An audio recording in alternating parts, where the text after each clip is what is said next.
Welcome to another episode of Senior Living. I'm Natalie Nako. Seniors are finding a new purpose by volunteering in the workforce. Take a look at what one local volunteer does to stay busy. Certain invasive species like Dame's rocket and garlic mustard have a special way that they need to be disposed of.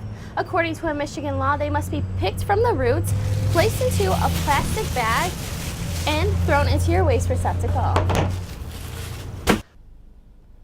After speaking with dealerships in the area, they all explained to me that diverse model lines, more interest in leasing, and also awareness in community have been major factors in people driving away in a new car. One of the biggest projects that this millage will help fund is redoing this here Performing Arts Center. It'll fix things like wiggly chairs, old carpet, and also lights like these that don't work. Laundry, painting, fixing things, and playing with the animals. David Service, a volunteer at the Capital Area Humane Society, walks in to see what his next task will be. Like many other older adults, David decided to stay active in the workforce and continue to volunteer while he was in retirement. I thought this would be a way to give back to the homeless ones and help get them adopted, socialize them. I foster in my home. According to the Administration on Aging, generational changes, connections between health and volunteering, and improved education and income levels among older adults may be factors explaining an increase of volunteering. Volunteering can improve both physical and mental health in older adults. It gives them a sense of purpose.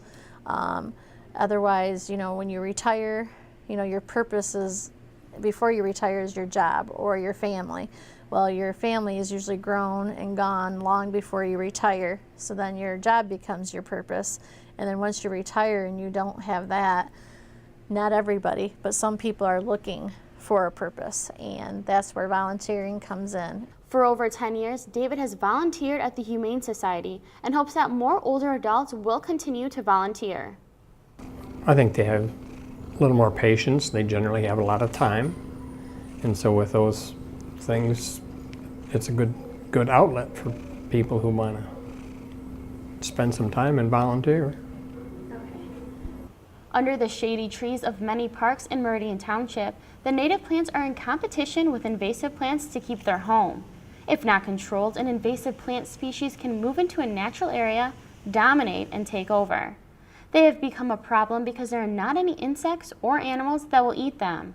There are more than 30 different types of invasive plants that are being tracked in Lake Lansing Park North. Some of the biggest culprits are garlic mustard, Dame's rocket, autumn olive, and Japanese barberry. Even in a natural area these days, you kind of have to maintain it the way you do your yard and constantly pull these bad things out of it.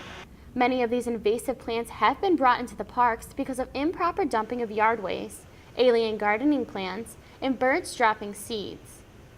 Certain invasive species like Dame's rocket and garlic mustard have a special way that they need to be disposed of. According to a Michigan law, they must be picked from the roots, placed into a plastic bag, and thrown into your waste receptacle. So the question is, why should residents care so much about protecting the native plant species? Species that we have on Earth are our heritage, and you just never know when some obscure plant nobody ever cared about turns out to be the source or inspiration for a fantastic molecule that might be important to medicine or industry. Each year of pulling these invasive species out of the parks and disposing of them properly helps to have less invasive hotspots for years to come. In Meridian Township, Natalie Nako, Home TV. As you see here, construction has already started. Behind me is where 10 new buildings, a tennis court, basketball court, and a pool will be. The Isabella County Humane Control is home to many different dogs and cats. If the animal is sick when it comes in, they'll nurse it back to health, and euthanasia is always a last resort. Whether you're looking to adopt, they'll help you find the perfect animal for your perfect personality. At night, downtown Mount Pleasant has 5 different bars that are all in walking distance of each other, whether you're looking to grab a drink with friends or just unwind for the night. Not only does downtown have a great nightlife, they also have great taxi services, so don't forget to be safe.